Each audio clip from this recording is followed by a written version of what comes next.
e i meno 25 e in questi giorni lei si sente a casa.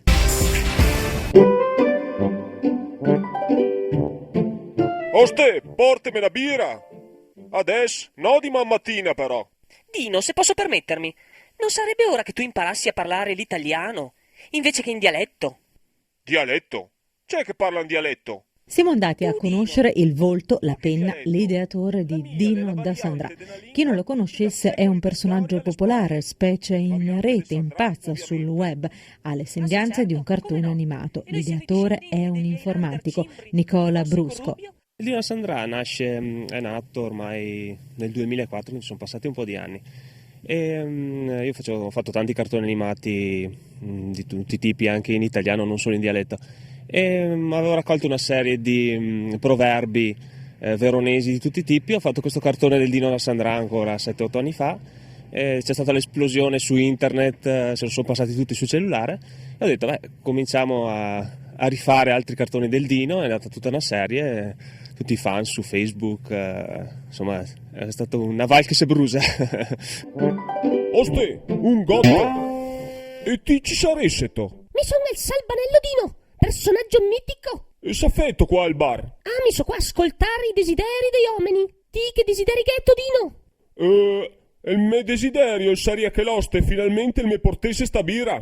Oste, me porti tu la birra o se torna a spinarla al paese degli astemi? Il Dino per me all'inizio era un personaggio che stava sempre al bar, quindi lui viveva al bar, abitava lì, diciamo aveva un'amorosa, però non era una vera amorosa, insomma il tipo un po' che vuole vivere una vita senza tanti problemi.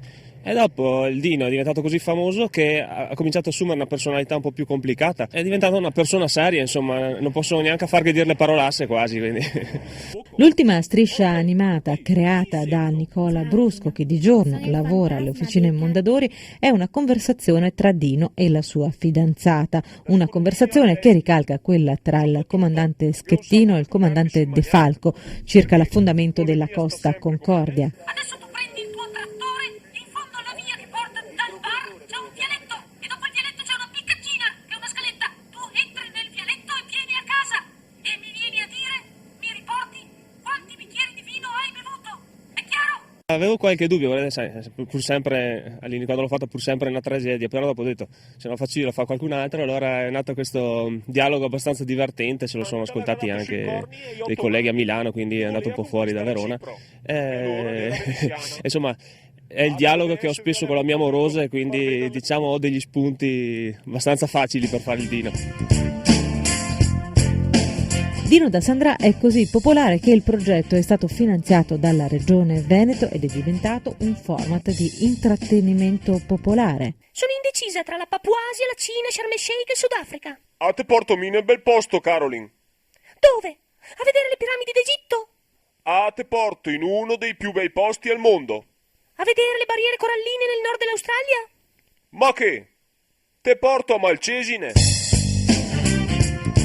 Sandrà cosa dicono? A Sandrà devo ammettere che all'inizio erano un po' sospettosi perché ma cazzo sto qua le porta in giro il Dino da Sandrà e non le neanche da Sandrà, però alla fine credo che siano contenti anche loro.